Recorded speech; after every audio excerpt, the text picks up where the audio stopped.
Võimleb ilusti ära ja siis jooksuharjutused. Ma lähen nii kaua vaatan, mis seal suuremad teevad, et eks ole. Nii Eerik teeb lihtsalt oma need tõkkeharjutused täna ära ja siis vaatame, teeme natukene neid kuulienne ka, on ju. Et täna koormusi suureks ei aja, et olid võistlused alles, eks ole. Nii, ja lase veel allapoole. Okei. Hakkame karjapoisiga peale. Nii, tule. Kertu. Võta natukene kaugemale. Rohkem üles. Üle 25 aasta on Pärnus noori õpetanud treener, kes on pälvinud Euroopa Kergejõustikuliidult ka juhtimisalase auhinna. Ta on Eeva Kuningas ja tema talvine kuningriik on siin Pärnu Hansa gümnaasiumi spordihallis. Ja, ainuke laps, kes tõukas, oli praegu Kairi. See on Pärnu kergejõustiklaste jaoks ka ainus sisehall ning selliseid mõnusid on Kuuralt linna noored saanud nautida vaid 8 aastat, sest enne treeniti pimedas ja külmas paadikuuris. Eeva Kuninga käe all harjutab 82 erinevas vanuses noort ja treeningutel traavib ta ühest nurgast teise, paar näpunäidet noorematele, siis paar vanematele ja taas uuele tiirule. Noori treenides on Kuninga sõnul kindlast plaanist päris raske kinni hoida. Kui täiskasvanud sportlane on teinud otsuse, et ta tahab teha, siis ta elab ka selle nimel, aga noore sportlase puhul on see, et kes kui palju magab, kui palju on õppida, kas kõht on täis, siin suhted, esimesed, et kuidas need mõjutavad, siis ka veel oma oskamatusest igasugused külmetused ja kõik sellised asjad ka, et ja noh, kui mina siin olen ja neid 2 tundi näen, noh, ma ei tea, mis ülejäänud 22 tundi toimub. Aga noh, samas ma arvan, et mul on nagu õige olla noortetreener, et täiskasvanud treenerina ma ei ole küll olnud, aga ma arvan, et see on oluliselt suurem vastutus. Kuningas on Pärnu spordikooli treener, Pärnu Kalevi kergejõustikuklubi juht ja treener ning 19. aastat töötab ta ka Sütevaka humanitaargümnaasiumis kehalise kasvatuse õpetajana. Spordiarmastuse korjas ta ülesse Vändras. Mina olen maalaps olnud ja kõik oma vaheajad ja suved olen veetnud ma vanavanemate juures.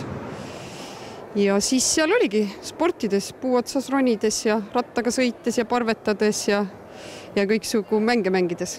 Mina olen olnud selline hästi suure tahtmisega, et ma mäletan, kunagi oli meil, jooksis Eesti Televisioonis Enn Selliku jooksukool. Ja Toomas Ube vedas seda ja siis anti seal noortele treeningkavasid ja siis ma olin hästi suur huviline ja siis ma hakkasin seda Enn Selliku jooksukooli tegema, siis ma tean, see oli vast 10 aastaselt või. Ega keegi mind siis ei õpetanud ega juhendanud ja eks ma endale natuke seal liiga ka tegin. Aga ega see ei tapnud seda jälle, seda armastust spordi vastu mul ära. Hoovispordi kõrvale tulid esmalt regulaarsed korvpalli ja siis ka kergejõustikutreeningud. Korvpall lõppes suhteliselt ootamatult, kuna kehalise kasvatuse õpetaja seda tegi meil ja tema sai mitu korda järjest emaks. Ja siis, kuna ma olen ise Vändrast pärit, siis meil ei olnud Vändras muud spordiala valida kui kergejõustik ja siis ma olude sunnil läksin sinna. Ja treeneriks sai Urmas Must, kes oli siis tulnud just ülikoolist.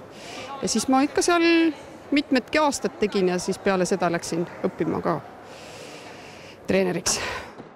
Jalavigastuse tõttu ei saanud ta tudengina enam ise tõhusalt sportida, kuid seda isukamalt õppis treeneriks. Eeva vanemad oleks seejuures soovinud, et viitelõppija oleks valinud treeneri ameti asemel ikka mõned tulutoovama elukutse.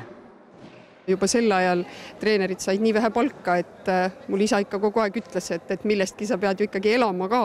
Et ta võib ju sulle meeldida ja kõik on jube tore, kui huvi ja töö on käsikäes, aga kui raha ei ole, siis on ka kurb. Sest mul vanemad olid ka õpetajad ja täpselt oli ju teada, et seal maaparandajad või puidutislerid elasid oluliselt paremini või luksepad kui õpetajad ja eks see tänapäeval on ka niimoodi. Ega siin kiita ei ole. Pärast Tartu Ülikooli kehakultuuriteaduskonna cum laudena lõpetamist siirdus kuningas 88. aastal Pärnusse treeneriks ja kohe hakkasid tema esimesed õpilased võitma noorte meistrivõistlustel medaleid ning tegid TV10 olümpiastartisarjas auhinnalaua puhtaks. Minu esimesed lapsed, kes trenni tulid, et nendest 5 tükki olid kõik Eesti noortekoondises. No ma arvan, et ma olin ikkagi kordades rumalam ja kogenematum kui praegu. Ja tegelikult ega hea treeneri ju teevadki head lapsed tegelikult, et treeneriks olemise kunst on see, et sa selle hea lapse ära tunned ja et sa teda ära ei riku. Tubli! Ta oli mu esimene treener, ilmselt tema tuli otse koolist siis, kui mina alustasin, nii et... Tüdrukute noorem vanusegrupp. Annika Purket on juhtimas ja võidab. Tüdruk on nii pikk, et tõkkevahed jäävad lühikseks, aga siiski lõpuaeg hea 9,8, Rutt Rämol 9,9, Leeti Rannal 10,0. Ega meil eriti ju treenimisvõimalusi polnud, et me olime ju kooli võimlas treenisime ja pikas koridoris tegime sprinti ja et sellist asja nagu praegusel noorel on, niisugust asja ei olnud meil. 90-ndatel meie sarjas mitmevõistluse võitnud ja hiljem ka täiskasvanute seas Eesti meistrivõistlustel medaleid võitnud Annika Purket on usaldanud oma esimese treeneri käe alla nüüd ka tütre 12-aastase Meeri, kes hakkas kergejõustikuga tegelema 3 hooaega tagasi, kuid mitte ema sunnil või soovitusel. Tõstad ennast üles, voot nii ja läheb. Voo.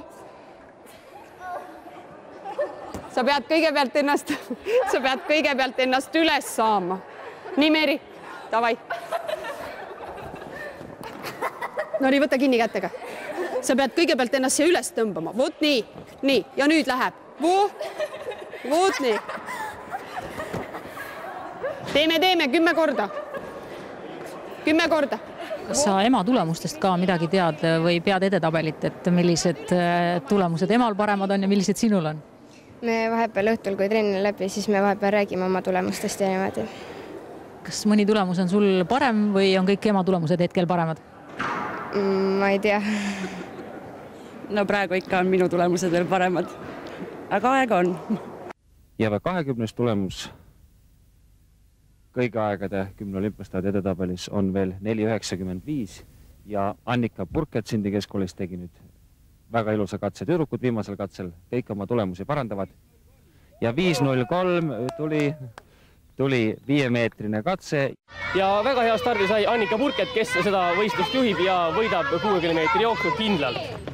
Annika võiduaeg oli 7,9 sekundit, mis oli 10 olümpiastardi rekordi kordamine. Kui meie alustasime, siis ta oli meile nii ema kui treeneri eest ilmselgelt, et ega tal elas ka ainult meile praktiliselt. Et nüüd seda enam öelda ei saa, et nüüd tal on ikkagi oma pere ka ja aga ikka ta on ikka Pärnus üks tahetumaid treenereid, võiks öelda. Et ega siis meie endigi trennist, kes me alustasime Eeva juurest, on ju järeltulijaid mitte ainult Meeri, vaid ka teiste tüdrukute lapsed on juba Eeva trennist. Minu lemmikala on muidugi tõkkejooks, kuigi ma ise ei ole seda kordagi jooksnud, aga mu lapsed on nagu sellel alal olnud kõige edukamad siin. Mitmed noorte tippmargid ja rekordid on nende nimel, et see on ka ainus ala. Ja nii huvitav, kui see ka pole, et ma ise ei ole kordagi läbinud ühtegi tõkkedistantsi. Aga... Siis kunagise vigastuse pärast? No arvata võib ja ka see, et tegelikult palju määrab ju ka ala, millise treeneri alla sa satud ja mis tingimused on, et meil ei olnud õieti tõkkeidki ja kus sa siis seda ikka jooksed, kui tõkkeid ei ole. Omapärase taustaga treener ja klubijuht pälvis 2 aastat tagasi Euroopa Kergejõustikuliidult alaväärtuste kandmise ja juhtimisalaste saavutuste eest ka spetsiaalse auhinna. Tema käe all on harjutanud nii Kristel Perensen, Kristi Kiirats, Raine Kuningas kui Keiso Pedriks. Aja jooksul on ta õppinud leppima paratamatusega, et 6–10 aastat tema juures treeninud sportlased lähevad just siis, kui algab säramise aeg ehk gümnaasiumi lõpetamise järel Pärnust, edasi õppima ikka kas Tallinna, Tartu või laia ilma teiste treenerite käe alla. Kõigepealt võtad turiseisu. Ja, ajad ennast hästi üles. Nii, võtame käed toest ära, jätame käed sinna alla ja lükka üles koiri ennast.